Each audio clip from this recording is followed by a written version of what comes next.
ఇక మాటకు ముందు, మాటకు మధ్య, మాటకు చివర రెవెన్యూ మంత్రి ఇల్లు ఎంఐఎస్ సాగర్ ఎఫ్టీఎల్లో ఉంది.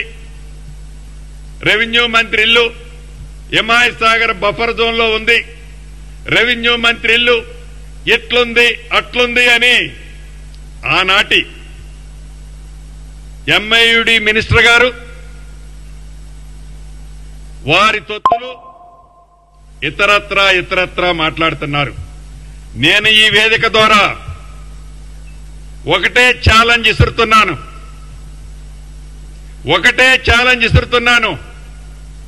మీరు ఎంఐయుడి మినిస్టర్గా సుమారు 6-7 సంవత్సరాలు పనిచేశారు. మీ బావ హరీష్ రావు గారు ఇరిగేషన్ మంత్రిగా 5 సంవత్సరాలు పైచిలకు పనిచేశారు. ఈ వేదిక మీద నుంచి హైడ్రా అధికారి రంగనాథ్ గారిని ఆదేశిస్తున్నాను. ఈ ఇద్దరు మాజీ మంత్రులు అంటే ఒకరు ఇరిగేషన్ శాఖ మంత్రివర్యులు, రెండో వారిలో ఎంఐయుడి మంత్రివారు, వీరికి డబ్బాలు కొట్టే కొన్ని యూట్యూబులు, యూట్యూబులు, వారికి సంబంధించిన సంస్థలు, వ్యవస్థలు, మీరు ఎంతమంది వస్తున్నారో అంతమందిని ఎంట పెట్టుకొని రంగనాథ్ గారు నేను ఇక్కడి నుంచి మిమ్మల్ని ఆదేశిస్తున్నాను. రేపు వెళ్తారా, ఎల్లుండి వెళ్తారా, వాళ్ళనే ఒక కొత్త టేబు కొనుక్కొని రమ్మనండి. టేబు కొనుక్కొచ్చి నా ఇల్లు ఎఫ్టీఎల్లో ఉన్న బఫర్ జోన్ లో ఉన్న చివరికి ఒక ఇటుక పెడ్డ ఉన్నా ఎమ్మటే పడగొట్టండి. ఇల్లు మొత్తం దాంట్లో ఉంటే ఇల్లు మొత్తం పడగొట్టండి. This is my challenge, Ponguleti challenge.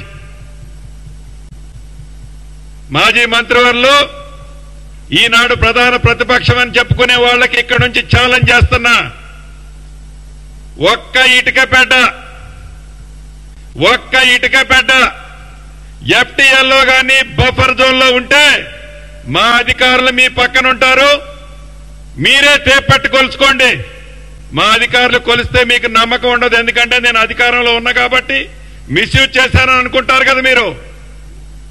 మీ చావు తెలివితేటలు, మీ చవకారు మాటలేందో కొలిసిన తర్వాత మీ తల ఎక్కడ పెట్టుకోవాలో మీరే నిర్ణయించుకోండి. నేను అందరూ అన్నట్లు దాంట్లో దూకు దీంట్లో దూకు అని అనను. ఇది పొంగిలేటి ఛాలెంజ్. మళ్ళీ గతంలో ఖమ్మం అసెంబ్లీల గురించి చెప్పా, మళ్ళీ ఇవాళ చెప్తున్నా. ఈ రోజు కాదు, ఏ రోజైనా నీతోనో, నీ మామతోనో, నీ బావతోనో చెప్పించుకునే ఛాన్స్ ఈ పొంగిలేటి ఎప్పుడు ఇవ్వడు, ఇవ్వబోడు కూడా.